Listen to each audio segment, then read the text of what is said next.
పవన్ కళ్యాణ్ అవగాహన లేకుండా మాట్లాడుతున్నారని వైసీపీ కాకినాడ ఎంపీ అభ్యర్థి చలమలశెట్టి సునీల్ ఆరోపించారు. పవన్ చెప్పినట్లుగానే ఆయన కుటుంబంతో నాకు పరిచయం ఉంది. కానీ రాజకీయాలు వేరు, బంధుత్వాలు వేరు అని మరోసారి గుర్తు చేశారు. కాపు రిజర్వేషన్ సమయంలో చిరంజీవితో కలిసి పోరాడిన విషయాన్ని పవన్ తెలుసుకోవాలి అన్నారు. నామినేషన్ వేసిన అనంతరం ఆయన మీడియాతో మాట్లాడారు. కాకినాడ పార్లమెంటుతో పాటు 7 అసెంబ్లీ స్థానాలు గెలిచి తీరుతామని ధీమా వ్యక్తం చేశారు.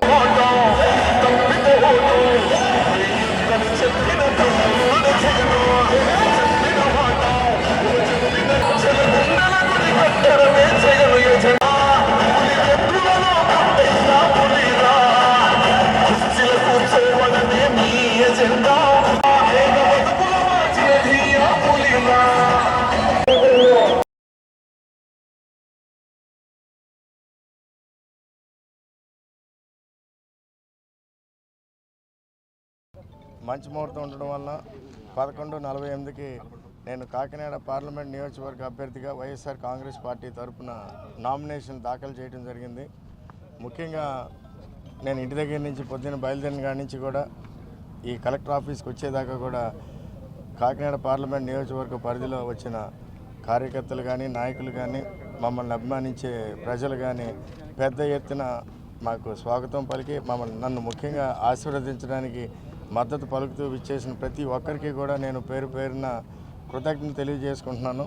అలాగే ఈ రోజున వైఎస్ఆర్ కాంగ్రెస్ పార్టీకి మొన్న చంద్రశేఖర్ రెడ్డి గారి నామినేషన్ కానీ, అదే కాకినాడ సిటీలో, కాకినాడ రూరల్లో కన్నబాబు గారిది కానీ, అలాగే పిఠాపురంలో గీత గారిది కానీ, అలాగే నేను తునిలో దాడిశెట్టి రాజా గారిది కానీ, అలాగే జగ్గంపేటలో తోట నరసింహ గారిది కానీ, ఈ చూసుకుంటే ఈ అలాగే ప్రతిపాడులో వరపుల సుబ్బారావు గారిది కానీ, ఎందుకంటే పెద్దాపురం ఇప్పుడే అయిపోతున్నారు ఇదే ముహూర్తానికి. బట్ ఈ 6 అసెంబ్లీ సెగ్మెంట్స్లో కూడా భారీ ఎత్తున ప్రజలు మద్దతు ఇవ్వడం కానీ, వైఎస్ఆర్ కాంగ్రెస్ పార్టీ కార్యకర్తలు, నాయకులు, ప్రజలు ముఖ్యంగా ఆ నియోజకవర్గాల్లో పెద్ద ఎత్తున వచ్చి ఈ నాయకులకి మా అందరికీ కూడా మద్దతుగా మా వెన్నంటూ ఉంటూ కూడా ఇచ్చిన ఇది అంత భరోసా చూస్తూ ఉంటే వైఎస్ఆర్ కాంగ్రెస్ పార్టీ ఈ కాకినాడ పార్లమెంటు పరిధిలో 7 నియోజకవర్గాలు ఆల్రెడీ గెలిచేసే విధంగా కూడా ఈరోజు మద్దతు ఉందని చెప్పి కూడా మీ అందరికీ తెలియజేసుకుంటున్నాను. అలాగే ముఖ్యంగా కాకినాడ పార్లమెంట్ నియోజకవర్గాన్ని కూడా వీళ్ళందరి సహాయ సహకారాలతో ఈ 7 అసెంబ్లీ సెగ్మెంట్లు గెలుచుకుని కాకినాడ పార్లమెంట్ నియోజకవర్గం కూడా భారీ మెజార్టీతో గెలుస్తామన్నకి ఈరోజు ఇచ్చిన మద్దతుతో సందేహం లేదని చెప్పి కూడా మాకు అనిపిస్తూ ఉంది. ముఖ్యంగా అంటే నేను పూర్తిగా అదంతా చూడలేదు కానీ నాకు చెప్పడం జరిగింది ఇందాక వచ్చే ముందే. కాపు రిజర్వేషన్ సమయంలో మెగాస్టార్ చిరంజీవి గారు కూడా దానికి మద్దతుగా వచ్చినప్పుడు ఎయిర్పోర్ట్లోనే ఆఫ్ చేశారని మీ అందరికీ తెలుసు. అప్పుడు చాలామంది నాయకుల్ని ఆ రోజున దానికి మద్దతుగా వచ్చేసిన నాయకులు మమ్మల్ని అందరినీ కూడా చాలామందిని ఆ రోజున ఎయిర్పోర్ట్లో కానీ ఎక్కడ పడితే అక్కడ ఆఫ్ చేసిన వైన్ ఎప్పుడంటే తెలుగుదేశం టైంలో ఆ విధంగా అణగదొక్కి కూడా ఆ రోజున ఆ ఉద్యమాన్ని కూడా పూర్తి స్థాయిలో అణగదొక్కిన పరిస్థితులు అందరూ కూడా గుర్తుంచుకోవాలి. అలాగే ముఖ్యంగా జగన్మోహన్ రెడ్డి గారు కూడా ఈ పర్టికులర్ కాపు రిజర్వేషన్ మీద కూడా చెప్పడం జరిగింది.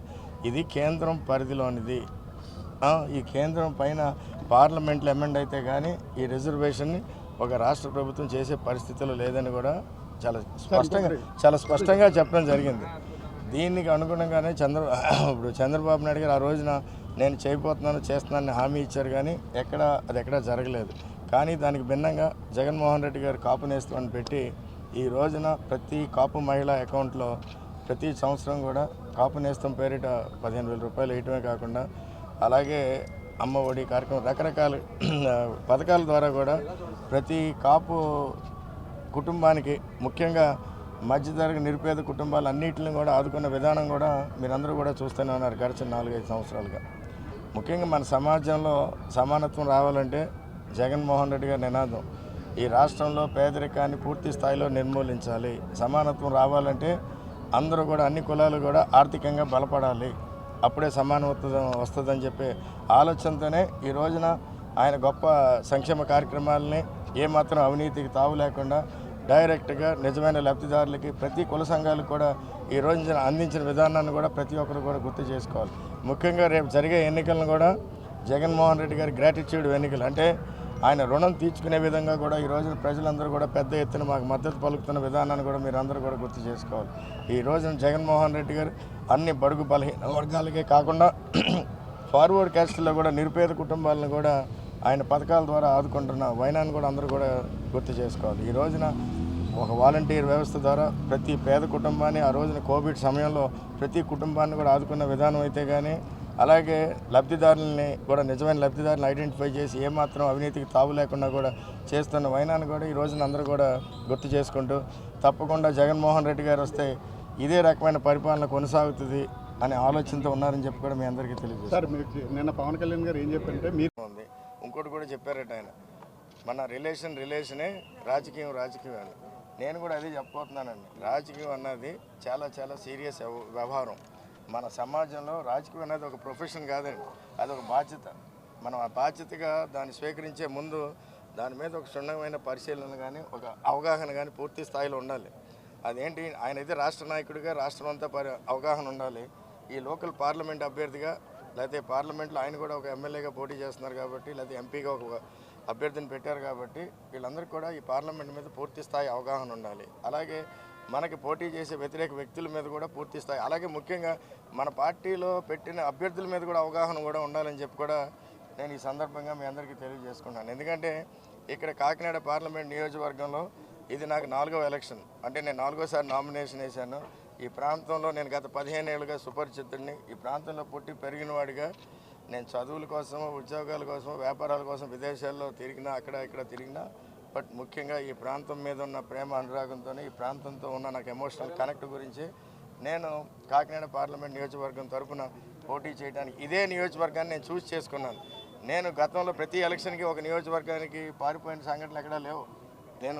నేను ప్రతి ఎలక్షన్కి ఒక నియోజకవర్గం వెళ్ళి నేను ఈ నియోజకవర్గం ఇది చేస్తాను నేను ఎప్పుడు చెప్పలేదు.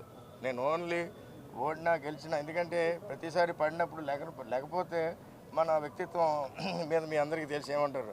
అలాగే ప్రతిసారి కూడా నాకు కాకినాడ మీద ఉన్న ప్రేమ అనురాగంతో, కాకినాడ మీద ఉన్న ఒక ఎమోషనల్ కనెక్ట్తోనే నన్ను చివరిదాకా వచ్చి చిన్న పరిస్థితుల్లో ఓడిపోయినా ఇదే ప్రాంతాన్ని అభివృద్ధి చేయాలి, ఈ ప్రాంతాన్ని భారతదేశంలో ఒక మోడల్ కాన్స్టిట్యున్సీగా తీర్చిదిద్దాలనే ఆలోచనతోనే ఈ ప్రాంతాన్ని అన్ని రకాలుగా